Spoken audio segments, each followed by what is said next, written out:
Se você deseja consultoria de qualidade, vem para o time Music.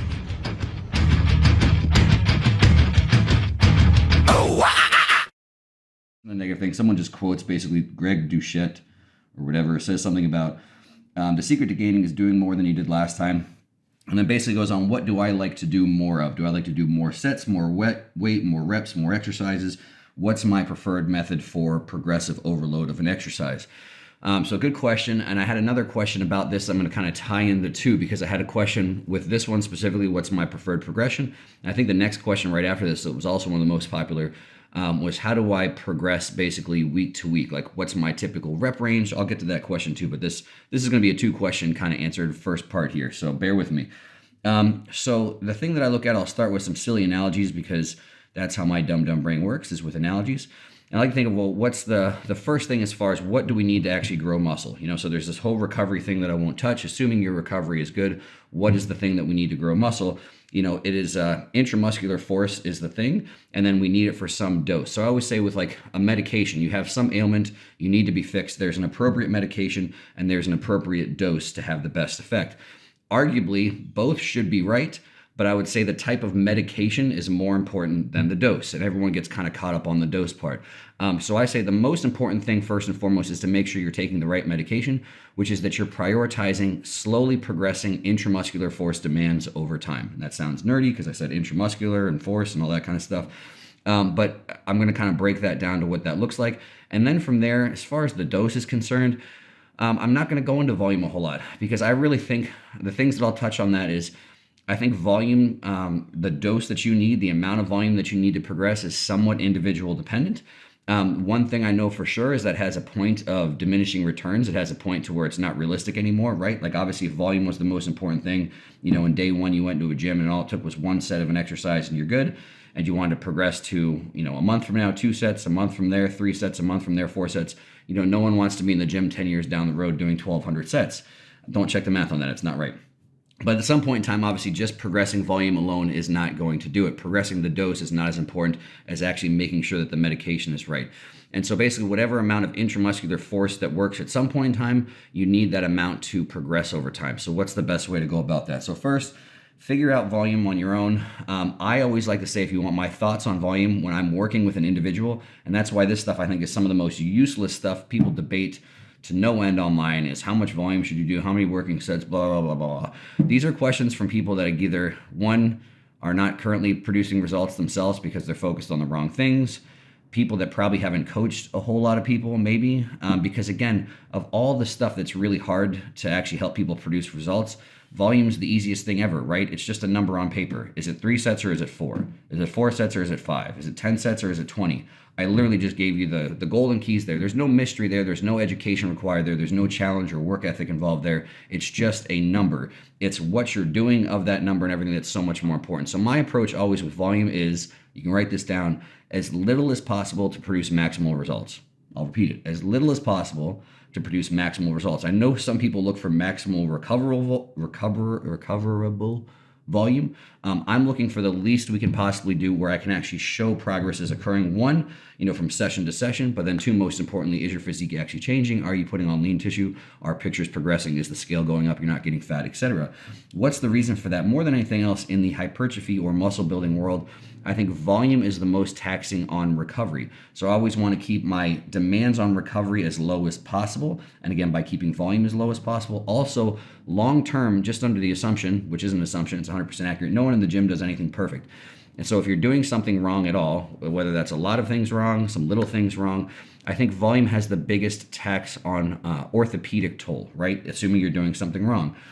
So again, considering the fact, like, yes, there's this notion of if I do things perfect or with perfect form or whatever, could I limit orthopedic issues? Of course, you should strive for good form.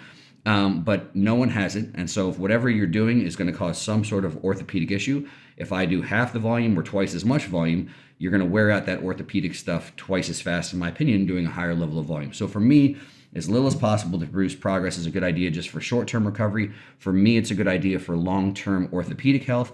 And then also, if someone actually does need more volume, you actually have somewhere to go. Like if you start from day one and you just start progressing volume up, you're going to run out of places to go really fast. Where if I actually push some human being through the first 10 years of their training to where they're legit, maybe intermediate, advanced level, and I find out we're having a tough time progressing with this minimal amount of volume, guess what? The secret is one more, right? It's like, oh, there's no mystery there if they're doing X amount of working sets. And I say, all right, well, let's see what happens if we add one more working set this workout. And then we add one more working set. Like, most people aren't doing anything remotely accurate enough to really know if volume makes a difference.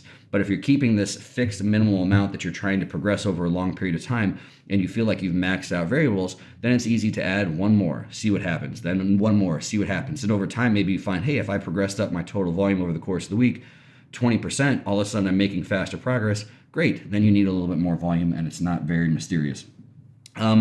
So I want to do things, and let me add one asterisk to this too. Some of these questions will be quicker, I promise. This is the long one, but I think it's an important one, so that's why I'm rambling. I'm not implying that people that progress volume over time are doing anything wrong either. This really comes down to, what does a coach find produces the best results? And progressing anything is good. Most people just go into the gym and they do nothing. And I'm also summarizing for some people out there that are thinking, oh, he's saying something negative about this coach or that coach.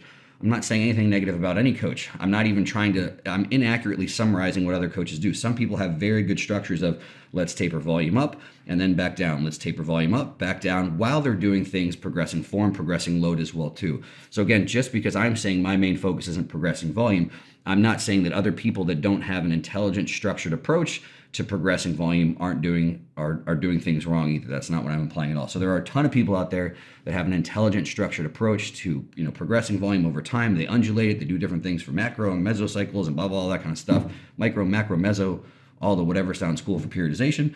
That's great. If you have a plan, you're progressing something, you're doing better than 95% of people. I'm just kind of giving my preferred answer on this one. So what do I think is the biggest opportunity? So if you're sitting at home right now and I say, what's your favorite chest exercise? And hopefully it's something I feel in my chest. When I do it and I progress on it, I feel like my chest gets bigger. It doesn't bother my joints. There you go. Let's take that exercise. Let's say right now hypothetically, it's some sort of dumbbell press. You're doing 50-pound dumbbells for 10 reps. Your form's 6 out of 10. For my opinion, the first huge opportunity for progressive overload is always execution. Now, again, this is just for the average person. If you're someone watching this and your form is hypothetically a 9.5 out of 10, and you do things like a robot, you feel things great, no joint issues, whatever, then that's not your biggest opportunity for progression. But most people, you're watching this, your form's a 6 out of 10, it's okay. If you improve form, i.e. use the trained muscle more, use it for more of the range of motion, limit other muscles' involvements, limit momentum, limit cheating, that will translate to more intramuscular force. It will also translate to a larger volume of intramuscular force. People don't think about that. I'm going to link in here. I have a video called the Circle Rep Principle right up here. It's linked up here. Trevor did a good job. It's right up there. Click on it. And I think that's a really, really important one for people to watch. Because most people just think of volume, like I said, of numbers of reps and sets and this and that. Where again, if you really look at my thought process, when I look at what is one rep, no one defines the volume of one rep. And someone in a gym can literally have a 1/10 of the volume in one rep that someone else has of one rep. Let that sink in. I'm not kidding, a 1/10. I have seen some people where the trained muscle, the targeted trained muscle is doing nothing. There's a whole lot of momentum. There's a whole lot of swinging. There's a whole lot of jerking stuff around. And then I've seen people at the elite level that are massive, strong, and have robot good form. And again, what they're doing with a rep isn't even in the same ballpark, isn't even in the same league as what some people are doing in the gym. So if you do that properly, that is the first way to maximize intramuscular force and maximize the volume that you're getting out of one rep. Because again, if you don't say what is the volume of one rep, then adding up what is the volume of a given set, people are like, how many reps should I do? How many sets should I do? And it's like, well, you haven't defined one rep. What the hell is the point of adding up all this random stuff after that? So if you improve the quality of one rep first, meaning improve form, you're going to increase the amount of intramuscular force that you have, and you're also going to increase the total volume that you're going to have within that rep, and then in turn within that set and within those total sets from there as well too. From there, if you take your hypothetical form that we started with from 6 out of 10 at home to a 9.5 out of 10 to a 10 out of 10, and then you're doing, what I say, 50 pounds for 10, if eventually you're doing it with 9 out of 10 form, 10 out of 10 form, and you're doing it with 150 pounds for 10, then you're going to be huge. There's pretty much no way around it. You're going to be huge. And so that's my preferred method of progression, is prioritizing form first, and then from there prioritizing peak loads within a given rep range. Now, again, some of the questions here were, so does that hopefully answer a lot of, do I like more sets? No, I don't like adding more sets. Do I like more weight? Yes. Do I like more reps? That can be a short-term form of progression, obviously, right?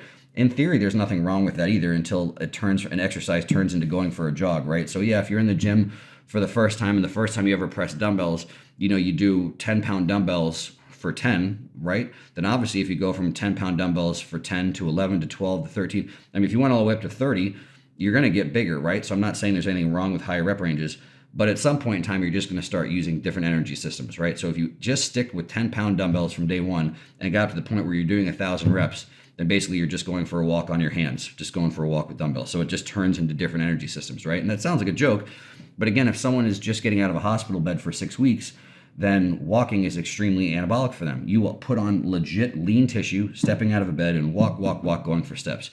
And 1 step to 10 steps to 100 steps is going to be a legitimate form of progression to put on more lean tissue. But at some point in time, it's going to be turned into a different adaptive process for different energy systems. And you'll have hit this kind of peak. And then from there, just obviously, if you want to get bigger walking, you're going to have to do something else where it's challenging the muscle with more intramuscular force.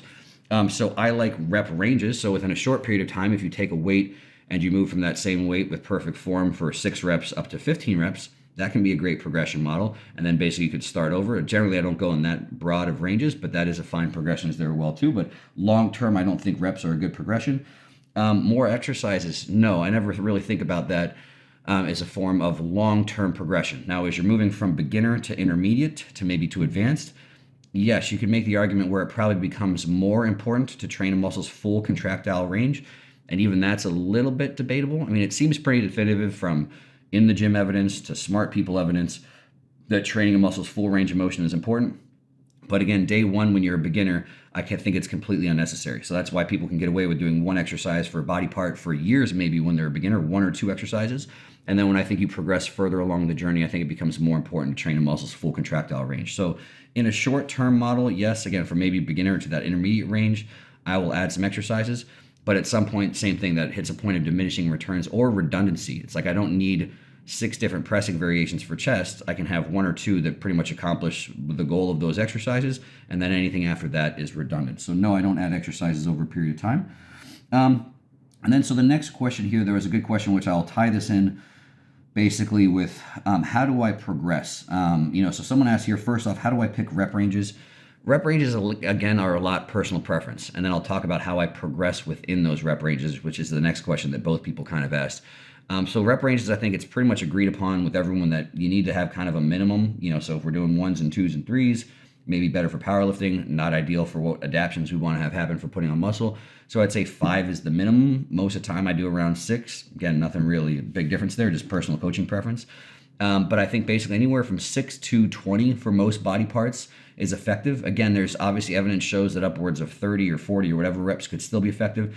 But there does come a point of evidence I've seen in the gym, practicality, the fatigue required for that. Like, again, if everyone kind of agrees the last 5 reps of a working set, or the last 5 reps, and again, that's kind of arbitrary as well too, but the reps closest to failure are the effective reps.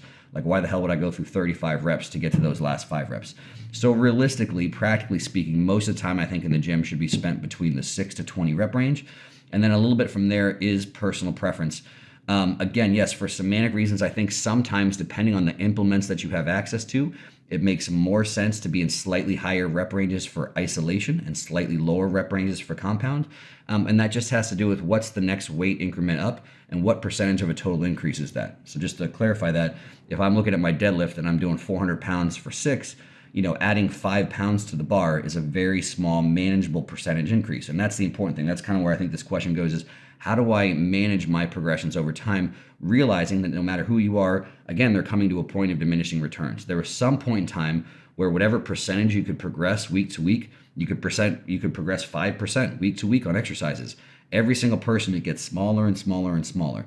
So again, if I'm putting 5 pounds on a 400-pound bar, obviously that's still a relatively small percentage. So even if you're pretty advanced, that's pretty doable to do. But if I'm trying to progress my dumbbell curl from 30 pounds to 35 pounds, that's a much larger percentage increase. So by working in higher rep ranges, and if we kind of look at this tonnage, this total load, again, the total number of basically reps times the load, which in and of itself isn't that important of a metric, not to get confusing, then obviously doing a 5 pound, adjustment from, again, with a 30 pound dumbbell, if I'm working in 5 to 6 compared to 12 to 15, the total tonnage percentage is not as big of an increase. So yes, I think it's fine, to work in slightly lower rep ranges for compound and slightly higher rep ranges for isolation, just because of what most implements people have in the gym, meaning most people only have 5-pound increment options to progress up over time. Now, if you have smaller implements usable for progression, that's my preferred progression model. So if you like training 6 to 8 for everything, compound and isolation, which again can be a little bit personal preference, maybe you find 6 to 8 tends to work better for you, whether that's a real or perceived reality, or you like 10 to 12 better for whatever reason. If you can go the smallest progression of load increment progressions, that's my preferred method. So just staying right within that. And what that translates to is, in dumbbells, instead of trying to jump 5 pounds or stay in these higher rep ranges, either if I'm trying to go from a 30 to a 35, I'd rather go from a 30 to a 31, from a 31 to a 32. And most people say, well, that's a pain in the ass. And yeah, it's a pain in the ass, but it is what it is. And so either you can buy micro plates, and again, don't ask me, I don't have any links for them right now, but if you just Google micro plates, micro progression, magnet plates, things like that, they're a little bit of a pain in the butt to find some of them. Some of them that slide on the bar are easy. Some of them with magnets are a little bit tougher. But again, you asked my preferred method. That's my preferred method. And if you watch, that's why on machines that I use, dumbbells that I use, I always have magnet plates on them. Why I always add a pin to stacks and go up 2.5 pounds on a machine stack sometimes, because I think that's a much more sustainable progression model over time, micro progression, as opposed to looking to progress volume or just purely progress reps and sets and that type of thing. So that would be my preferred method. Now, again, realistically, let's say you don't have microplates, you don't want to get microplates. I think the easiest and simplest way is to work from the bottom of a rep range to the top of a rep range, increase the smallest amount possible, and then repeat. So again, come back to our 50-pound dumbbell example. Let's say the rep range, and this is how I write most of my programs. This is why I do it like this, and this is shameless plug. In my app, I have lots of videos going over way more detail, specifically how to progress things over time, giving more weight examples. And this is why this is going so long right now, but hey, it is what it is, trying to give you guys a good answer. I would say, okay, we got 50-pound dumbbells. Right now I can do 6 reps of that. I would like to week progress from 6 to 7 to 8 to 9 to 10. If the given rep range is 6 to 10, once I get 10, I'm going to grab 55s. And then maybe I'm going to start back at 6. And then week to week, try and add a rep, try and add a rep, try and add a rep, try and add a rep, and repeat the process. Now, the problem with that one as well, too, is people get impatient. People don't realize how things change the longer you do this. Or again, someone's gonna be like, man, I've been stuck at the same weight forever. And I'm like, have you really? And it's like, yeah, I've been doing this. I'm like, well, are you getting a little bit further on that next rep? Or is your form a little bit better? Because again, if I look at when I was at heavier weights, I still specifically remember the first time I could, incline press 120-pound dumbbells. And I feel like I was on those for a bajillion years, because literally week to week, I was going from 6 reps to 6.25 reps to 6.5 reps to 6. And oh my gosh, so close, but technically I didn't lock it out. To where, okay, finally I got 7 reps. I would literally take me a month to 6 weeks to progress a rep. And that's not because I did anything wrong or different. It's because I'm getting to a point of diminishing returns. And I have to be more patient when I'm actually seeing what progression is or is not actually occurring. And then that's where form becomes important as well, too. So if I feel like, okay, well, I hit the same number of reps, but I had tighter eccentrics, I had better pauses, I can try whatever it is. If you can tighten up form week to week, again, the further along your journey you get, the more important those things tend to be. So again, my preferred method still is micro progression, because it's the smallest progression you can make and load week to week will be more sustainable. But if again that's not an option, my next favorite thing is to work from the bottom of a rep range to the top of a rep range and then repeat the process. And then again, the longer you're in this journey, the further along you are, just stay patient within those rep ranges, because most people quit or give, I don't see results anymore. And then again, obviously all this goes back to look at what you're doing outside the gym as well too. Imagine if everything inside the gym is progressive and adaptive, then what do you think needs to occur outside of the gym? So this is the same people that, like I did when I started, I just ate whatever the hell my mom packed in my lunch when I was 14 years old, and whatever, I would just grab out of the cabinet or eat fast food with friends. I didn't think about nutrition at all my first couple of years because I didn't care about it. I just wanted to lift weights. But at some point in time, when I really wasn't producing any results or putting on any muscle, I was like, all right, well, maybe I should probably think about this whole protein thing, this whole macro thing. And then lo and behold, start to address and improve outside the gym variables, and they allow inside the gym progression better. So hopefully with that really long thing, I answered all those questions. But if something there is confusing or I missed something, don't hesitate to ask down below. And I can ramble even more when we come back to volume 5. These next ones should be quicker, hopefully. One is basically, how do you manage training with heavy weights and joints longevity? Meaning, do I cycle heavy weights and lighter weights? No. The only thing that I typically cycle, so the first answer, the first 2 most important ones where most people mess up is 1, perfect your form. Like I said, if your form is a hypothetical 5 out of 10, get it as close to a 10 out of 10 as you can. No one has perfect form, but minimize your orthopedic issues you're going to have just by having good form, minimizing momentum, making sure that you're having your muscle do as much as possible. And then the next part of that is, listen to the obvious. So some people will, and I'm some people, so I'm not judging. I did an exercise, I saw flat barbell bench press. I literally hurt myself for over a period of I did it for probably 10 years consistently.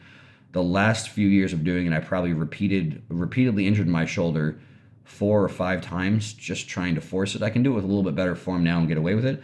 But I was looking at the obvious where I was getting some returns from it from a development standpoint, but I basically just kept injuring myself over and over and over. And in spite of the obvious, I just kept doing it and wondering why the same thing kept happening. So that's one of the most obvious things is there's someone right now watching this that's like, every time I do this exercise, something hurts. Well, let's see if this next time's going to be the good time. It's not. I'm going to give you the secret right now. Next time's going to suck too. So do the obvious too. If your goal is muscle building, you don't have to do any exercise. You don't have to do any exercise exactly the way that you do it. Now, I'm not telling any of you to go and do a barbell bench press like this. Someone's like, oh, someone will take everything and run with it. I'm not saying every single person might not have to touch their chest. You might be half an inch off. That's not the same as saying, oh, Joe said stay in my active range of motion. I've never told anyone to do this because you look like an idiot and you're wasting time. But it does mean, okay, well, this machine feels better than a barbell. Well, great. Almost any machine, if you do it properly and you move from doing a plate to a side to 6 plates a side with perfect form, you're going to be huge. Is your goal to be huge, or is your goal to be a bench presser? Bench press is just one example. So those are the easiest opportunities. First and foremost, perfect your form. Pick exercises that don't hurt. They don't hurt at all. Don't do anything that hurts. Stuff shouldn't hurt. The no pain, no gain thing is not orthopedic. It's not a joint thing. Make your muscles hurt like crazy, but your joints should feel fine. So rotate exercises as needed. Find the best solution for you. Don't feel like you have to do a specific exercise or even a specific range of motion. And then from there, if I'm doing all that stuff, that comes back to the volume answer before. The only thing I really change in people's programs over time is I do undulate their volume a little bit. So I'll have kind of where are we at for their minimal amount of volume that they can grow from.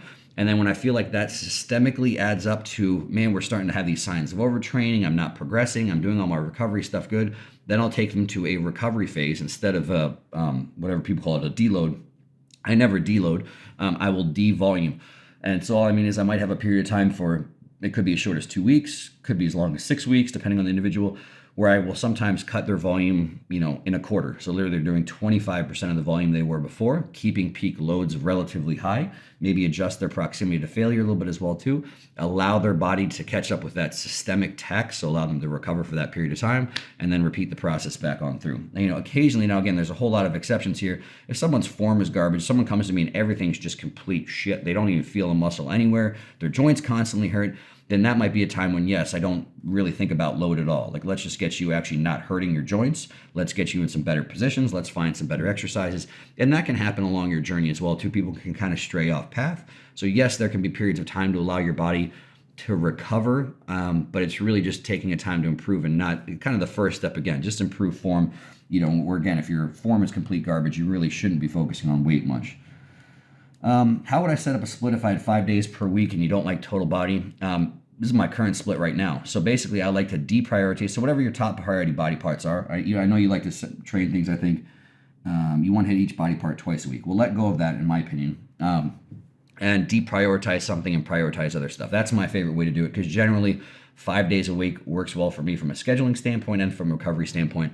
So my current split goes push, pull, lower, and then I have an off day, and then I have a push-pull day, so I'm doing some chest in the back, and then I have an arm day. So obviously you can tell from that my priorities are not my lower body, my priorities are upper body, and I'm deprioritizing even delts a little bit. So I have made a choice of what's going to have the biggest impact on my physique. I train those things twice a week. Assuming form is good, this strategy can work pretty well, and I deprioritize some other stuff. One of my favorite, easiest 4-day splits is basically just doing push, pull, lower, take an off day, and then train the priority body part, a bro day for whatever it is, arms, chest, hit it again, obviously where you can recover well from it. And then obviously with the 5th day, you've got an option. Like right now, I want a little bit more frequency for back and chest. So I have movements on those days that aren't super taxing on recovery. I'm not like RDLing 3 times a week or something. If you can recover that, good from you. But for me, it's right now about obviously I have a little bit more frequency for that, and then arms on their own day as well too. So I'm training back and chest twice a week. I'm training arms twice a week. So that's my favorite way to go through is really deprioritize something because whatever your strongest body part is, you train it once a week, it'll still grow probably anyway. And if you're stuff that doesn't grow as fast, if your form is good, if you can recover from it, some higher frequency in theory, if it equates to more volume, should equate to it growing faster than your deprioritized stuff. Similar question here, someone asked, is training a muscle group twice a week necessary for optimal muscle growth? Don't grope your muscles. Unless they're your own muscles, then it's fine. That's the only person you're allowed to grope. Have at it, grope away. Love on yourself a little bit. Things just got weird. But for optimal muscle growth, optimal muscle groping will be a separate video. That'll be on my OnlyFans page. Link for that one will be later. But no, nothing's necessary. So I can make the argument, obviously, a lot of people even say, which I think is somewhat true, if volume for the whole week is equated to be the same, so basically you do twice as much volume within one session training a body part once a week, then you do half the volume spread out into 2 different sessions, that it kind of works out almost to be a wash. When it's split over to 2 separate sessions, I think your overall intensity could be higher, more consistently overall that volume, compared to whether you're doing it basically just once a week. But even that, then you have the requirement of recovery. So the issue with training something twice a week or 3 times a week, the higher frequency is you're going to have higher, again, overall intensity, higher loads lifted, better performance, again, when those split sessions are splitting the volume. So again, it really comes down to an individual thing. And I can point, the most important thing too is I can point at individuals producing great results with everything. So everyone looks at this, is this better natty, better enhanced, whatever. Again, I can point to people that are enhanced that have made crazy results with every version. I can point to natty with people that have had crazy results with every version. So the number one most important thing, please write this down, please underline it, please circle it, please dot it, please note it, is do the split you like the best. I still think that is the most important thing for anyone watching this and really concerned. Again, if you don't give a shit about it, yes, if you're a beginner, you should train higher frequency. Maybe you should get more advanced. You should have a little less frequency. That's the only very general trend that I would tend to follow. And then obviously you can make adjustments once you're farther along the journey, like I said, too, to prioritize different body parts. But still, the most important umbrella thing is just train the split that you like, because people really, really neglect enjoyment. I mean, people go into gyms. I've had people be like, I'm a beginner and I'm training full body, but I hate it. And I'm like, that is not the program for you. People all the time say, like someone's question here earlier was like, I don't like full bodies, but how else do I train 5 days a week? Well, then you figured out one thing. Don't do full body. If you don't like it, don't do it. Because mindset's important. Performance will directly affect performance. And then performance obviously will dictate what you're actually doing in the progress that you can make. So no, it's not necessary. If you like it, have at it. If you don't like it, you'll be perfectly fine. And I would argue too, if someone's really having a hard time with recovery, then maybe that could be a reason to train things once a week as well too. Again, but even someone will say then, well, if I train things twice a week, you could just have way less volume even within those sessions. And yeah, that's accurate as well too. So if your recovery is bad, just find the way that makes the most sense to have maybe less overall volume, and that's probably the best approach. So hopefully that helps. Someone basically asking, part 1, this is a 3-part question. If I use full range of motion when lifting, is static stretching necessary for longevity, for staying healthy while lifting? No. Part 2, is the claim true that lifting weights shortens the muscle and therefore stretching is necessary? No. Part 3, how to stay flexible while staying strong and be as muscular as possible. Thank you very much. You're welcome. Part 3, so as you guys have found out, I don't think static stretching is bad. I just don't think static stretching does anything to create any permanent change in anything in your body. Unless it relaxes you. So if you like it because it's relaxing, then that's a good positive change that could have some physical change obviously as well too, maybe improve recovery, improve sleep, whatever. But it doesn't do anything to change muscle lengths. And the thing that really dictates muscle lengths, or more importantly, muscle lengths you're able to access, most of the time is your brain, aside from having some sort of traumatic soft tissue injury or whatever. So again, I don't think static stretching makes any permanent changes in your brain that would allow you to access more range of motion. So one, yes, training full range of motion within your training is probably one of the most important things you can do for preserving flexibility. But realize there's going to be some ranges of motions and positions you will never access ever in just traditional training. So again, if you guys have followed my stuff for a little bit, that's the main reason I like activations or preps. I know it's a bad term. You're not really technically activating anything, but to prep your body or to go into ranges of motion you normally wouldn't. That's why I like to do stuff at the beginning of my session and at the end of my session, where I go places I might not typically go during my training. So I like to take my GH joint, for example, through full external rotation, through full internal rotation. There we go. What I did right there, actively taking myself through a range of motion that I have available, is probably the best thing that you can do to preserve range of motion. And if you spend time there, potentially train those ranges of motion in some way, shape, or form, that, in my opinion, is by far the best thing you can do to preserve range of motion. I would go as far as to say you'll never lose any range of motion if you go there frequently and stay there. And I would go even a step further. If you train those ranges of motion, that's the best way to expand range of motion, mobility, or flexibility, whatever term you want to look at. So the best thing that you can do to stay healthy, to stay flexible, and to improve flexibility is to actively go through as much range of motion as possible, all the range of motion that you have available in every single joint in your body as frequently as possible, which sounds like a slightly daunting task, and it is a little bit. But again, if you guys have followed my stuff, that's why I like to do things pre-session, post-session, where at least over the course of the week, I'm pretty much always taking my entire body through its full active range of motion at least once. And when I'm really being a good boy and doing my homework, I normally try and do it 2 or 3 times a week. And again, some of the practice that a lot of the stuff I've been doing for a while, I always give credit to functional anatomy seminars. One of their biggest things, they have basically like I don't remember what they call it, like the daily practice, where if you actually know what you're doing, it only takes maybe 10 minutes to take every single joint in your body through its full articulation, starting with toes, feet, fingers, wrists, elbows, shoulders. And those people, some of them, and I agree too, of everything that you go through, if you go through that certification or courses or take their stuff, they say that's the most powerful tool that they'll give you, which I would agree with 100%. And if you really did that every single day, I mean, I can't imagine the amount of orthopedic issues that would be prevented in the world. You would have way less people that are walking around like this when they're 90 years old, minus, some bone issues. Obviously, degenerative bone diseases is a different thing. Sometimes stuff just falls apart. But yeah, so that's a little bit of a ramble, but that's my favorite way to go about that, is actively going into ranges of motion you have available and training there. What are your thoughts on really slow eccentrics, like 4 to 6 seconds for hypertrophy training? So some of the nerd answer, I could go into eccentrics being more taxing, like more damaging. So they cause more muscle damage. They cause more micro tears and shit like that. And that may have a specific place if that's your goal, where you could intentionally have slower eccentrics. But 95% of people watching this just use a pace that allows you to use your muscles and not momentum. So allows you to am I actually lowering this with my chest, or am I dropping it? Am I just lowering some part or dropping it and bouncing at the bottom? So just find a pace that is actually using the trained muscle, not using gravity, not using momentum. Standardize that and just stick with their pace. So again, with rare exception, I almost never program tempos, not because I think that's bad. That can be a great thing and a great thing for some coaches.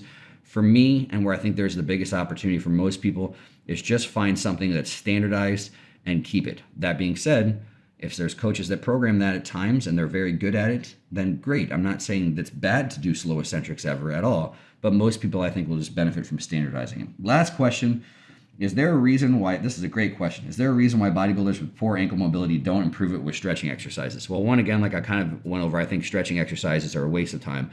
So to purely answer your question, probably because they don't want to waste their time. Just kidding, bodybuilders don't know that stretching isn't good or bad or whatever. I think the main reason that bodybuilders don't do it is because they're lazy. And I'm not picking on bodybuilders, I'm a bodybuilder. Everyone's lazy in some way, shape, or form, whether you admit it or not. And you'll have people like bodybuilders that say that they like to work hard and grind and they got work ethic and this and that, which means if they like to do the stuff, they like to do the stuff that they think is hard. So they might like to go in the gym and train till they feel like they're going to puke.